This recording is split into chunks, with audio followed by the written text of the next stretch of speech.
Quero com muito prazer saudar os irmãos com a paz do Senhor. Amém. Quero agradecer a forma carinhosa que os pernambucanos têm me recebido e também recebido a minha esposa. Louvar a Deus pela vida do pastor Roberto José, que é uma das pessoas que literalmente faz parte do rol de amigos, irmãos do nosso pastor José Antônio dos Santos, o qual manda um abraço para o nosso pastor e para todos os irmãos aqui presentes.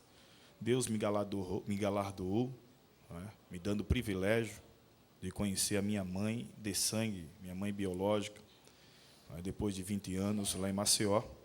E quando ela retornou para lá, aceitou a Jesus como Salvador, aleluia, e já voltou crente para Pernambuco e vim entregá-la oficialmente aos cuidados do meu amigo pastor Roberto e dos irmãos aqui de Pernambuco, porque é um só povo, uma só língua, um só Deus, uma só nação. Pastor Gilberto, que traga um abraço do pastor Severino, ao pastor Gilberto e ao pastor Gonçalves, que está aqui. Obrigado.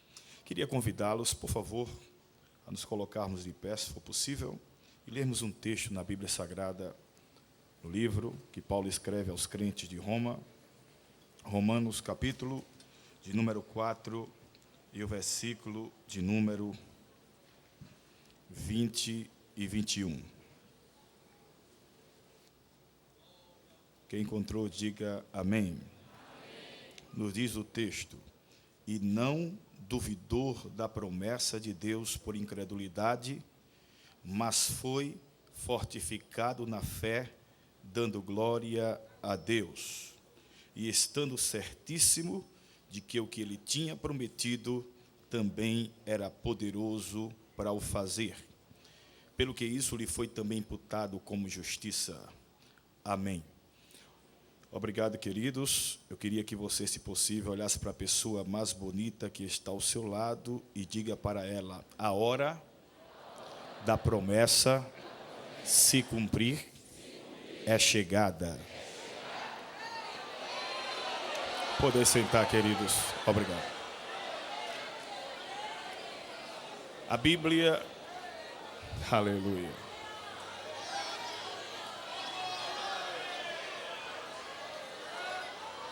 A Bíblia, indubitavelmente, é a palavra, é o compêndio da promessa. Promessa é uma declaração que uma pessoa faz a outrem, onde quem promete tem a obrigação de cumprir aquilo que foi prometido. De acordo com o escritor Orlando Boyer, em sua obra editada pela CPAD, Pequena Enciclopédia Bíblica, ele nos diz que promessa é uma afirmativa feita de cumprir alguma coisa. É aquilo que o direito, que nós, do direito, interpretamos juridicamente como obrigação de se fazer cumprir aquilo que foi combinado, aquilo que foi outorgado. Promessa é algo presente em toda a Bíblia Sagrada. Quando folheamos as Sagradas Escrituras, nós descobrimos que, desde o Éden, Deus, ele tem feito promessas. Quando nós lemos Gênesis, no capítulo de número 3, versículo 15, nós vemos a primeira promessa, conhecida como promessa proto-messiânica. É a primeira referência bíblica de Deus, alusiva à vinda de alguém que invalidaria o veneno lançado pela antiga serpente Satanás. Estamos nos referindo ao nascimento de Jesus Cristo, a grande promessa edêmica. Eis que eu por inimizade entre a tua descendência e o teu descendente. Tu lhe ferirás o calcanhar, porém ele te ferirá a cabeça. Quando folheamos a Bíblia adiante, encontramos Gênesis capítulo 12, versículo 1 a 17, a segunda promessa, conhecida como promessa abraâmica. Deus, ele chama Abraão no capítulo 12 de Gênesis e diz: Abraão, sai da tua terra, do meio da tua parentela, para o lugar que eu vou te enviar, Abraão. Eis que eu abençoarei os que te abençoarem, e amaldiçoarei os que te amaldiçoarem, e em ti serão benditas todas as famílias da terra. Deus, ele honrou com a promessa. A nação de Israel, ela é do tamanho de Alagoas ou menor, mas faz parte dos países que estão no ápice aí bélico e nuclear. A nação de Israel é uma nação próspera. É difícil vermos um judeu pobre. O que é isso? É uma promessa feita em Gênesis, no capítulo de número 12, a promessa abraâmica. Deus abençoou Abraão, Deus lhe deu possibilidade de se tornar pai de uma grande nação. Quando lemos 2 Samuel capítulo 7, nós vemos uma terceira promessa bastante conhecida entre as promessas de Deus, que é a promessa davídica. Deus chama Abraão, Deus chama Adão, e agora Deus chama Davi e lhe faz promessa. Finalmente, quando lemos as palavras de Jeremias, no capítulo 31, versículo 31 a 40, nós vemos uma nova promessa feita para Israel, feita para Judá, que seria justamente inaugurada com a vinda do Messias. Poucas não foram, poucas não são as promessas de Deus na Bíblia Sagrada. De forma direta ou de forma indireta, Deus, ele sempre tem trazido promessas para Israel e para Judá. E nós não podemos esquecer que a maior prova de um Deus que tem prazer em cumprir as suas promessas é acerca do que ele prometeu sobre o seu filho. A vinda de Jesus Cristo de Nazaré, ela mostra que Deus tem prazer em cumprir, ele é zeloso em cumprir aquilo que promete. Quando nós lemos em 680 a 710, antes do nascimento de Cristo, quando a nação de Israel estava dividida em dois reinos, Reino Norte e Reino Sul, quando a nação de Israel tinha dado as costas para Deus e praticando 4 coisas que entristecia a Deus, entre elas, lugares pagãos foram construídos para adorar a falsos deuses, o rico oprimia o pobre, as mulheres negligenciavam seus casamentos para se prostituir nas ruas, e os próprios profetas e sacerdotes, eles saíam das suas casas para se embebedar. Deus estava indignado com a nação de Israel. A Bíblia diz então que Deus, ele levanta Isaías de forma poderosa. Isaías é usado como um verdadeiro atalaia de Deus, e a maioria das suas profecias, ela tem duplo sentido. O primeiro sentido para a restauração histórica, nacional e espiritual de Israel. O outro sentido são promessas messiânicas, promessas voltadas para a vinda de Jesus Cristo em 680 antes dele nascer. Quando ele diz em Isaías 53, quem deu crédito à nossa pregação, ou a quem se manifestou o braço do Senhor, pois foi subido como renovo perante ele, como raiz que sai de uma terra seca, não tinha aparência, não tinha formosura, e quando olhávamos para ele, nenhuma beleza víamos para que o desejássemos. Era desprezado, rejeitado, homem de dores e experimentado nos sofrimentos humanos, e como um de quem os homens escondiam o rosto, não fizemos dele caso algum, mas verdadeiramente ele foi ferido por causa das nossas iniquidades, ele foi ferido e moído por causa das nossas transgressões, e o castigo que nos traz a paz esta tarde estava sobre ele, e pelas suas pisaduras fomos sarados. Nós vemos Deus prometendo em Isaías 53, mas o Deus que promete, ele é fiel para cumprir. Depois de muito tempo lá na frente, quem está com a palavra é Paulo, que cheio do Espírito Santo, ele abre a sua boca escrevendo aos crentes da Galácia, Gálatas capítulo 4, versículo 4 e 5, ele diz: mas vindo porém a plenitude dos tempos, Deus enviou o seu filho, nascido de mulher, nascido sobre a lei, para remir a todos que estavam debaixo da lei, a fim de que nós recebêssemos a adoção de filho de Deus. Olhe para a pessoa mais bonita que está ao seu lado, por favor, e diga para ela, depois de você, a mais bonita, diga: quando Deus promete, ele é fiel para cumprir. Diga: se ele prometeu, está prometido. Diga: se ele determinou, está determinado. Mas será que há fidelidade em Deus em cumprir as suas promessas? Mas será que existe, irmãos, fidelidade de Deus para cumprir as suas promessas? Quando nós folheamos a Bíblia, nós descobrimos que existe sim, existe fidelidade nas promessas de Deus, porque Ele sempre cumpre aquilo que prometeu.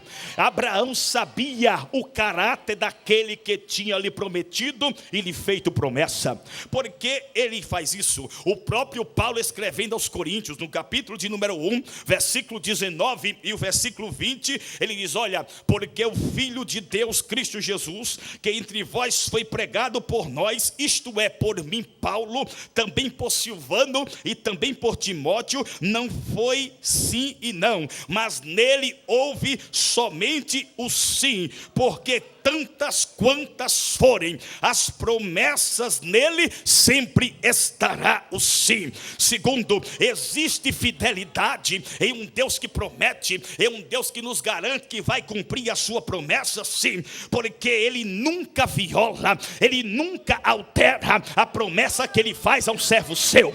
Quando eu leio a minha Bíblia em Salmos, no capítulo 89, verso 34, a minha Bíblia é enfática e a sua diz, quando Deus abre a sua boca e dá garantia, Ele diz: olha, eu não violarei o meu pacto, nem alterarei as palavras que saí da minha boca. Se Ele falou, está falado. Se Ele assinou, está assinado. Se Ele determinou, está determinado. Quando Israel estava desesperada, Israel estava em pleno caos moral e espiritual, Israel foi entregue nas mãos dos assírios. A Síria invade a Palestina. A Síria em 702 leva cativo Israel. Israel está em um completo castigo, angustiada, desesperada. Mas Israel lembrou que segundo as Crônicas 7:14 está escrito que se o meu povo que se chama pelo meu nome se humilhar, orar, buscar a minha face e se arrepender dos seus maus caminhos, então eu ouvirei dos céus, perdoarei os seus pecados e sararei a sua terra. Israel se humilhou. Aí a Bíblia diz que Deus vem ter com a Síria. No capítulo de número 14, versículo 27 de Isaías, a Bíblia diz que Deus brada e diz: olha, eis que eu sou Deus que cumpro, eu vou quebrantar a Síria. O Senhor dos exércitos determinou: quem pois o invalidará? A sua mão estendida está, quem pois o fará voltar atrás? Operando ele, quem é que pode? Quem é que pode? Quem é que pode? Quem é que pode impedir? Quem acredita que Ele tem poder para cumprir promessa? Quem acredita que quando Ele assina está assinado, que Ele determina está determinado? Levante a sua mão, abre esta boca que Deus te deu. 2011 passou, mas 2012 está apenas começando. A promessa está de pé, a promessa está de pé, a promessa vai se cumprir, porque quando Ele promete, esta promessa nunca falha.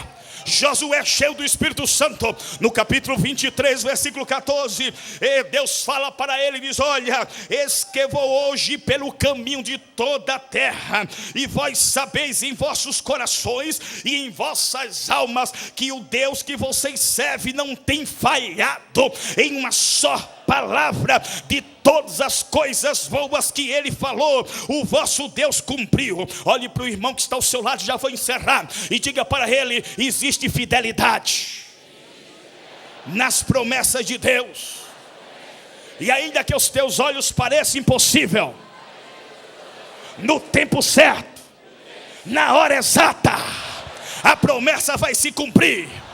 E quem se levantou para tentar impedir a promessa de se cumprir na sua vida vai cair. Ele derruba os exaltados, aleluia. Ele exalta os humilhados. Agora tem uma coisa: a promessa vai se cumprir. Lucas capítulo 18, 27 diz que ainda que aos teus olhos seja impossível, para Ele nada é impossível. Abraão tinha 99 anos, Sara já passava de 90 anos e lá vai fumaça, impossibilitada de ser mãe. No capítulo 18 Deus faz uma promessa: Sara, tua mulher, dará luz a um filho. Aí Abraão, no versículo capítulo anterior, se você for ler, ele ri das suas próprias condições. No capítulo 18, Sara foi que riu: eu porventura poderei ser mãe novamente com esta idade que eu tenho? Eu estéril, eu não posso ser mãe. Aí o anjo, através da manifestação divina, disse: olha, porque se Sara, porventura há alguma coisa impossível que o teu Deus não possa fazer. Aleluia. Lucas 1, verso 37. Para o Deus que nós servimos não há impossível, não há impossível. Ele faz chover em pleno deserto. Ele faz uma muralha de Israel, a muralha de Jericó, como um grande tapete para o povo passar por cima. Ai, a muralha não explodiu, Ivanilton. A muralha, ela não caiu, como muitos ensinam por aí. A muralha, ela implodiu, ela desceu, e Jeová fez do obstáculo um tapete para o povo de Israel passar por cima. Deus é o Deus do impossível. Deixa eu ver se você crê nisso.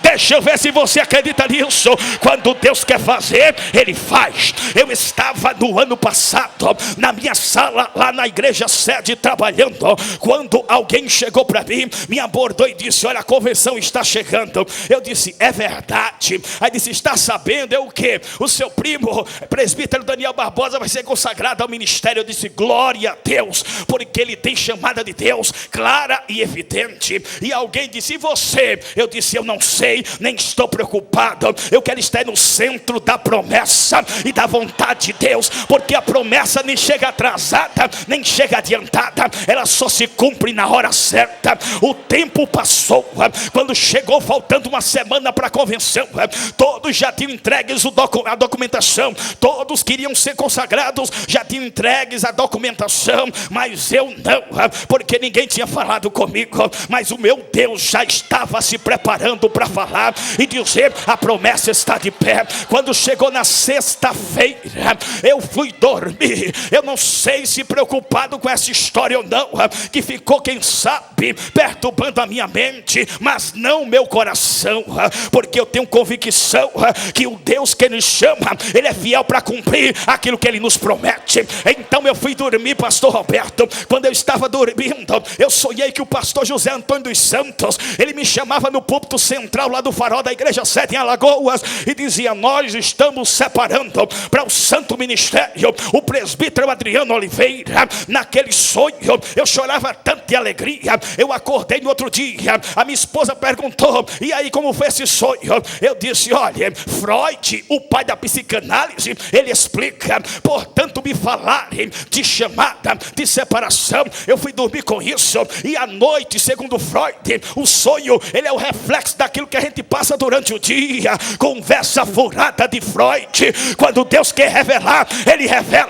Quando Deus quer falar, Ele fala. Quando chegou no sábado, eu voltei a trabalhar, pregar normalmente. No domingo à noite, eu fui para o encerramento de congresso de senhoras, na igreja do pastor João, na igreja chamada Igreja Cruzeiro do Sul, uma subcongregação da igreja do Vergel do Lago. O pastor estava lá, a esposa dele no meio do povo, juntamente com a esposa de um presbítero. Eu preguei sobre a ressurreição de Lázaro. Quando eu estava terminando a pregação, eu convidei os irmãos para se colocar de pé, que toda assembleia pentecostal gosta sempre de orar para Jesus batizar com o Espírito Santo e dar dons espirituais, não é verdade, e salvar a alma. Na hora que nós estávamos em pé, pastor, para orar, eu chamei os irmãos à frente. Quando nós estávamos orando, de repente uma irmãzinha começou a pular lá, uma irmãzinha simples, de repente enguiar, colocou bolota de sangue para fora. Eu disse: o que é que está acontecendo? Ela gritando: Jesus me curou, Jesus me curou, Jesus me curou, Jesus me curou. Eu disse: o que é isso?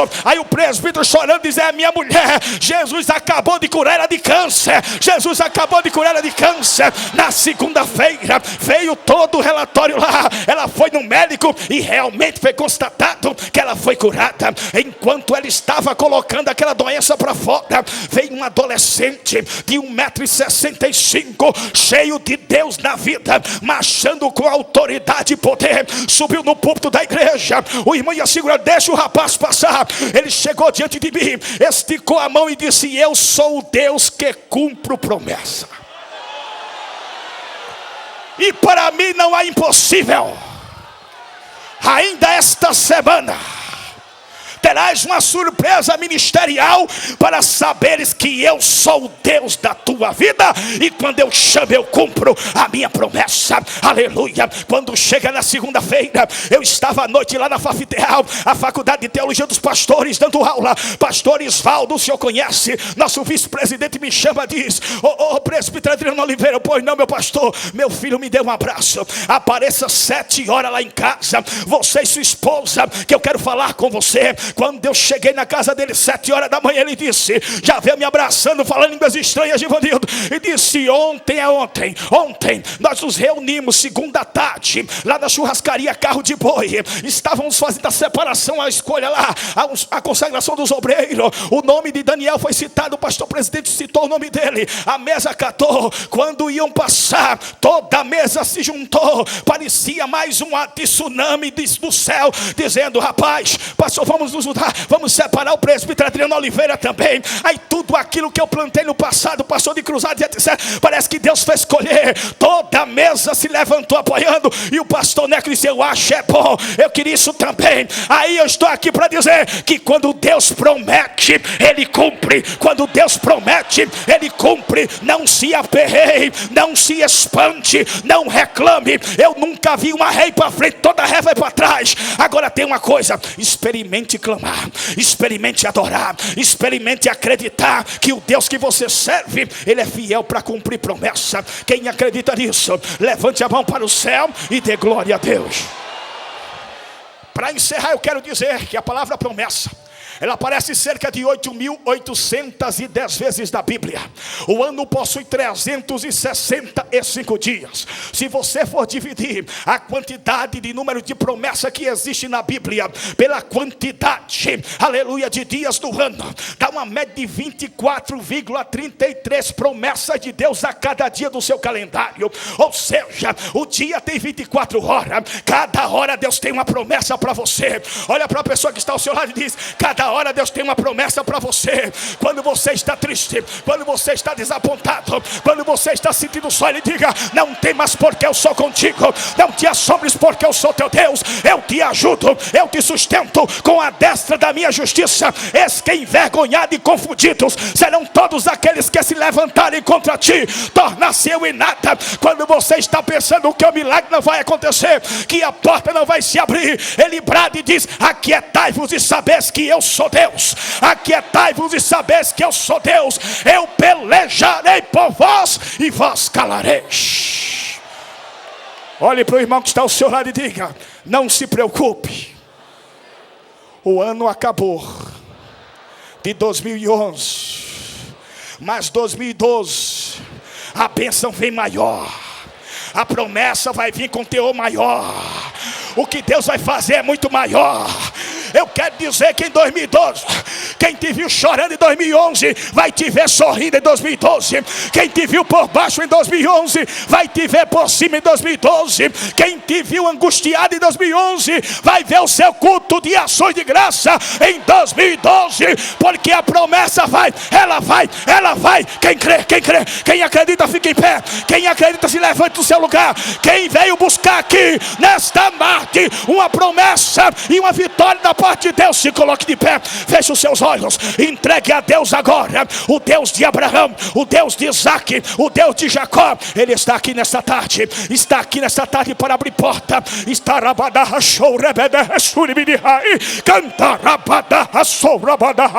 Ele está abrindo porta onde não tem porta. Ele está colocando um cântico novo na tua vida. Isaías capítulo 49, versículo de número 25 e 26. Assim diz o Senhor, assim diz o Senhor dos exércitos: eu vou libertar os presos das prisões do inimigo. Eu vou dar escape à presa das mãos do tirano, porque eu concorrerei, eu lutarei, eu suplantarei aqueles que tentarem de encontro contigo, e os teus filhos eu vou cuidar, para que todos saibam que eu sou o teu Deus, o teu Redentor, o teu protetor, o guarda de Israel, quem mexe com você, mexe comigo. Quem toca em você, toca em mim. Ai daqueles que se levantarem contra ti. Eu abro, eu fecho, eu dou, eu tomo, e ninguém pode impedir o que eu quero fazer neste lugar. Eu tenho visto, eu tenho ouvido, mas as promessas estão de pé. Aguenta só um pouco de tempo, filho meu, porque sei eu que estou apenas desenvolvendo o processo para ainda mais alargar a tua tenda e aplanar os teus caminhos. Aguarde surpresa ainda este ano, para saberes ainda mais que eu sou fiel para cumprir a minha promessa. Levante a mão, abra a boca e glorifique, abra a boca e adore, abra a boca e engrandeça. Deus está escrevendo uma nova história neste lugar a partir de 2012, diz o Senhor dos Exércitos.